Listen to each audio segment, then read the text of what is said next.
اکثر ایسا ہوتا ہے کہ بالکل معمولی سی چیزوں میں بہت گہری باتیں چھپی ہوتی ہیں۔ آج ہم ایسی ہی ایک چیز کو دیکھیں گے۔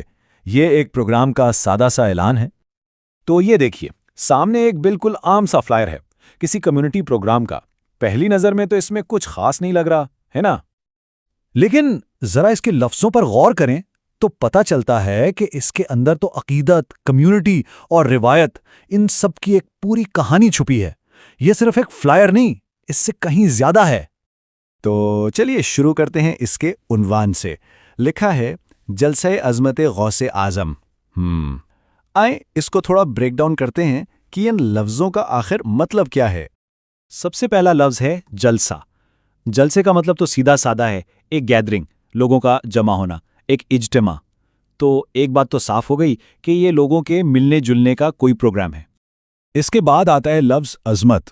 اب یہ لفظ اس گیدرنگ کو ایک خاص معنی دے رہا ہے۔ اس کا مطلب ہے یہ کوئی عام گیٹ ٹوگیدر نہیں ہے، بلکہ اس میں احترام ہے، عقیدت ہے، شان و شوکت کی بات ہو رہی ہے۔ اور پھر ہے غوث اعظم۔ اب یہ ایک نام نہیں ہے، یہ اصل میں ایک لقب ہے، ایک ٹائٹل، ایک بہت ہی محترم بزرگ شخصیت کے لیے استعمال ہوتا ہے جو ان کے بلند درجے کو ظاہر کرتا ہے۔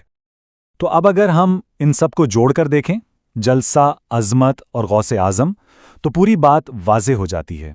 یہ غوث اعظم کی شان اور عظمت کو بیان کرنے کے لیے ایک محفل ہے۔ یہ صرف ایک اجتماع نہیں، بلکہ ایک اعزاز کا جلسہ ہے۔ اچھا، یہ تو ہو گیا کہ پروگرام کیا ہے۔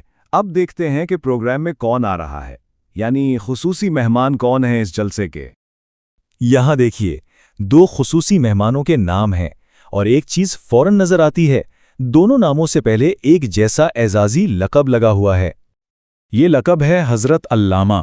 جنوبی ایشیا میں، خاص طور پر مسلم کمیونٹیز میں، یہ لقب بہت بڑے عالم یا اسکالر کے لیے استعمال ہوتا ہے۔ اس سے یہ بالکل صاف ہو جاتا ہے کہ جو مہمان ہیں وہ اپنے علم میں ماہر ہیں، بڑے عالم دین ہیں۔ اب آتے ہیں پروگرام کی تفصیلات پر، یعنی تاریخ، وقت اور جگہ۔ تاریخ ہے، جگہ ہے اور وقت دیکھیے، نماز مغرب کے بعد۔ یہ ٹائمنگ بھی اس پروگرام کے دینی پہلو کو اور مضبوط کرتی ہے۔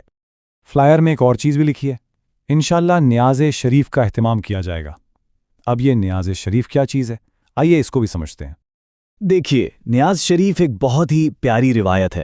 اس میں ہوتا یہ ہے کہ کھانا پکایا جاتا ہے ایک طرح سے روحانی نذرانے کے طور پر، پھر اس پر دعا کی جاتی ہے اور سب میں بانٹا جاتا ہے۔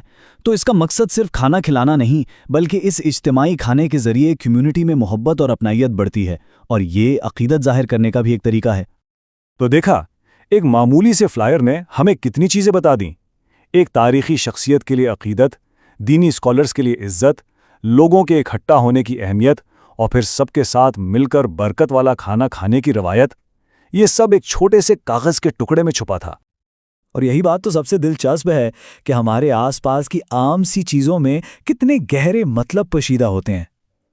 یہ واقعی سوچنے والی بات ہے کہ ہمارے ارد گرد ایسے کتنے ہی اعلان، کتنی ہی چھوٹی چھوٹی چیزیں ہیں جن میں ایسی ہی کہانیاں ہیں، بس انہیں پڑھنے والی نظر چاہیے۔